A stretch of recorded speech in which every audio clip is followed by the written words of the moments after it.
I have a bachelor's degree in administration, but there is no work in my country. I practice some income-generating activities to be able to support myself. This testimony of Emilia da Silva Carr translates a very deep reality which plagues African youth, the problem of unemployment. Many policies are implemented by the leaders without overcoming the problem. The number of unemployed youth continues to grow, and one of the reasons cited by the International Labour Organization (ILO) in its 2012 report on youth employment intervention in Africa is the growing divergence between economic growth and job creation. It also refers to the poor quality of education, training and skill development, a point shared by Fred Gottfried Nzamujo, and which is at the origin since 1985 of the establishment of Songhai Center in Porto Novo, Republic of Benin. And that is what has produced this phenomenon we call graduates without employment. Because we've been training them for old job, for the job of yesterday. And that is what is creating this problem. So this new program is saying one thing. We recognize that we have made a mistake before. And we recognize the fact that what is important in our development is not, money is important, is not important. Land is important, is not the most important. The most important is human beings, particularly the youths, equipped with a new vision, with a new type of technology aligned with that vision, but above all, the discipline and the practicalness of harnessing the opportunity sets to create goods and services that correspond to our needs and desires today. This is what we are doing today. New sets of people who are equipped with a mental framework, with a new technical capacity to face our problems today. This is what we are doing today, and we believe that this is a solution of all our problems. Indeed, since 2007, the Center of Development of Youth and Sport, a specialized agency at the Economic Community of West African States, ECOWAS, is in partnership with Songhai Center in Porto Novo, Republic of Benin, to train each year 90 West African youth, 6 per country. The 11th edition of this program, scheduled to take place in October 2017, was postponed until January 2018 for administrative reasons. A total of 73 out of 75 expected youth, representing 13 of the 15 ECOWAS member states, took part in this 30-day training on agricultural entrepreneurship. There are 24 participants who speak English, for the sport speak French, and 5 speak Portuguese, a total of 73, with 23 females. The mobilization was never equal. Maybe the postponement contributed in having this number. Maybe we could have had the 75 participants if we had the training held in October 2017.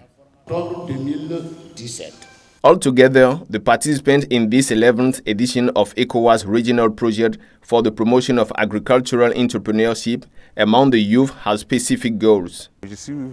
I came to acquire new skills in addition to what I knew. Improve the market gardening business back home with the system I saw here.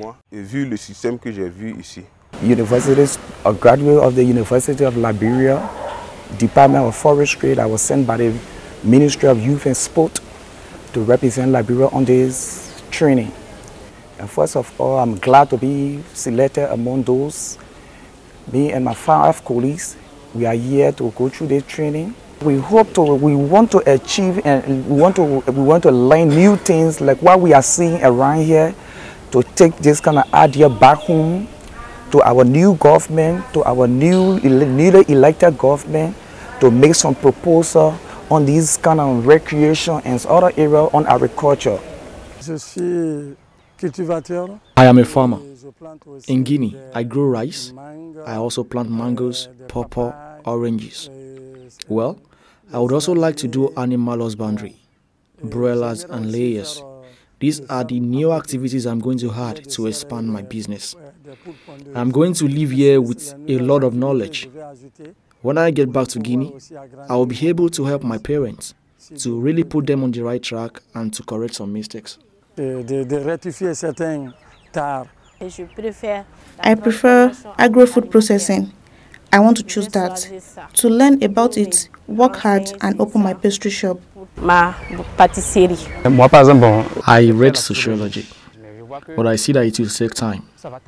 What do I mean by it will take time? That is to say, after my education, even if I had a bachelor's degree, a master's or a doctorate degree, finding a job is a very difficult thing in my country, just like other countries in Africa. But with entrepreneurship, we will go faster and better to develop Africa. Développer l'Afrique. First steps of the training. Trainees are made to discover Songhai Center through its integrated system. Divided into groups, 9 in total, they have gone through various units of the center, namely the garden, fish farming, agroforestry, agro-food processing, handicraft, biogas, then sections like grass cutters, quail and broilers. After such a discovery, a report is quite necessary. We are pleased to present to you the summary that focuses on the grass cutter section. This work was done by a group of 7 trainees. Commonly called agouts, grass cutters are wild animals domesticated since 1985 at Songhai Center. On January 18, 2008, led by Mr. Robert, the section was visited by our group. What we could remember is that grass cutters are very clean animals that like hygiene. They do not pick up what falls on the ground. So what to do with the remains? Not to lose, they have integrated guinea pigs which are fed with that. In short, we can say that grass cutters farming is very important because it participates in the development of certain fields, such as the economic fields, promotes employment, contributes to food provision, soil fertilization. It contributes to the preservation of wildlife, of grass cutters, species that is endangered. After the presentation, time for question and answers. I want to know if grass cutters are exotic species or indigenous species. How can one know the grass cutter in 8 heat period? With regards to the reproductive cycle, an animal can manage 4 females. And here, grass cutters are able to do it. And when they feel a female is pregnant, they do not come near. The male knows the female that is pregnant, the time it takes, and the time it takes to mate them. We cannot define it. For example, the females deliver twice a year, which means that if the other manages his flock well, the females, he takes them 2 by 2. All cannot be in heat period at the same time. That's not obvious. They have a smarter, more mature system than us men. Sorry to say it. Animals know how to manage their wives, and it's always like that. Even if there are 2 males for 4 females, there will be one that will take over.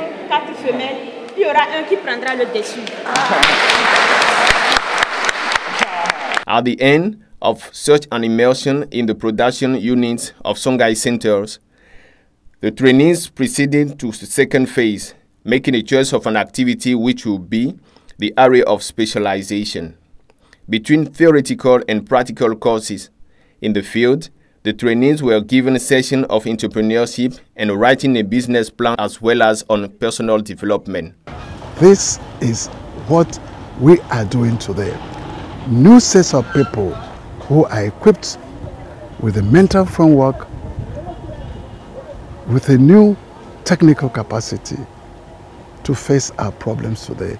This is what we are doing today, and we believe that this is a solution of all our problems. And when we came here, there was a lot of activities that we were involved in from the beginning, which is the discovery period, where we went from unit to unit, and I selected layers, which is the bird management.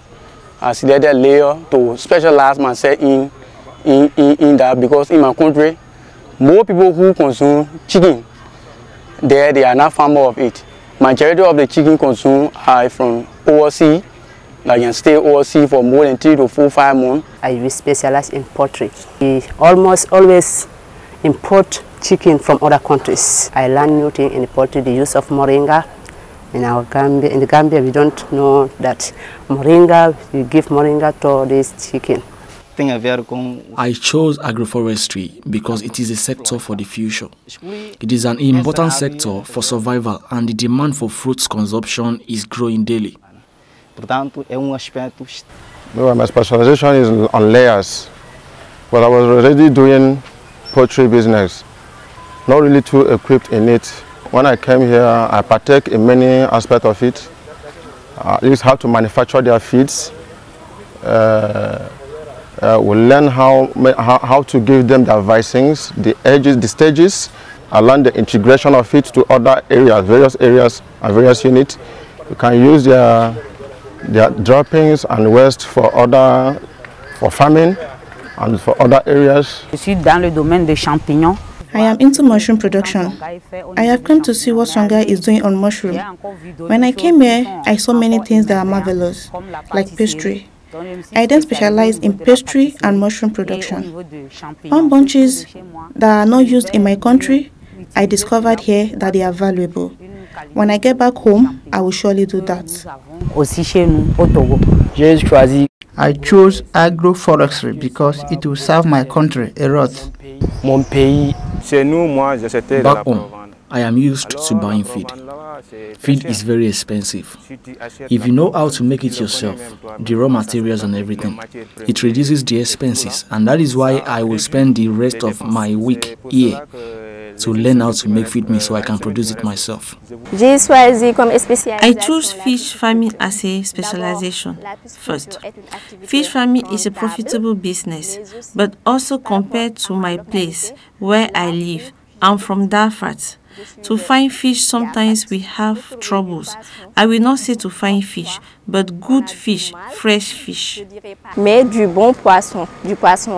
Third stage, and the last of the training, is the defense, individually or in groups, of business plan for launching micro businesses. The document will be submitted to a jury, which will evaluate its implementation and providing its expertise. The objective, as stated by the head of Songhai Training Department at the launching of this capacity building program, is to help participants leave Songhai with a very clear vision of what they have undertaken as projects or intend to undertake in the near future. And talking about projects, here are some grievances. I say that Songhai is a center that formats young people. As soon as I arrived here, I was mentally formatted, because I saw that there is a change in my life compared to Côte d'Ivoire. What I would like to add is a request especially addressed to trainers in the sections. When we arrive for a short time like this, I prefer that the head of sections get directly to the key points. So far, it's been very educative. We've been having intensive classes and the practical work too. So it's been good so far. The only thing I can say is that because it's 1 month, everything it's loaded. We would like to plead with ECOWAS, National Youth Authority of Ghana, and the organizers, if they can expand it. If for say 3 months, 5 or 6 months, then there will be enough room to learn more. Because it's 1 month, everything is squeezed together. Overall, the training went well, but there are still things to correct. On the part of heads of sections, they should give us the key basics, as we do not have much time to spend. Here, I will plead with ECOWAS and our African leaders to really think of how to support this batch. When we get back to our various countries, let us be supported. In the ECOWAS region, youth represent 33% of the total population, estimated at around 300 million people. They constitute the social layer most exposed to the problems of unemployment, illegal immigration, delinquency, idleness. This training program offered by the Center of Development of Youth and Sport is therefore a rare opportunity for the youth to get out of their plight and take a fresh look at Africa, at the future.